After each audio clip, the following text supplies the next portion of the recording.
अध्यक्षपदाची खुर्ची आणि डोंगळेंचं नाव फिक्स. नमस्कार, मी प्रेरणा मोहिते आणि तुम्ही पाहताय तारा न्यूज. कोल्हापूर जिल्हा परिषदेच्या सत्ता समीकरणात महायुतीचे अंकगणित स्पष्ट झाले आहे.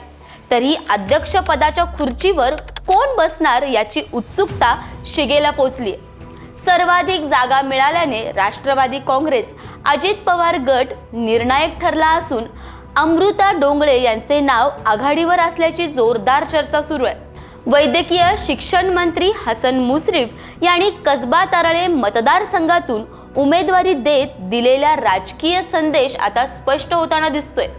सहकार्य क्षेत्रातील मजबूत पकड, गोकुळ दूध संघ व साखर कारखान्याच्या नेटवर्कमुळे डोंगळे कुटुंबाचे वजन महायुतीच्या गणितात जड ठरत आहे. सहकार्य अधिक सत्ता अधिक संघटन म्हणजे अध्यक्षपद.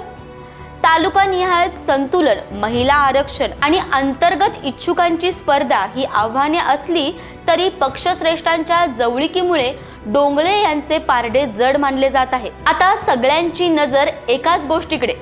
पक्षश्रेष्ठांच्या शिक्कामोर्तबानंतर अध्यक्षपदाची खुर्ची डोंगळे यांच्या नावावर अधिकृत होणार का?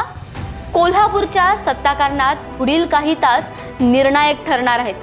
तुम्हाला काय वाटतं हे मला कमेंट करून नक्कीच सांगा आणि असेच नवनवीन अपडेट पाहण्यासाठी तारा न्यूजला फॉलो करा.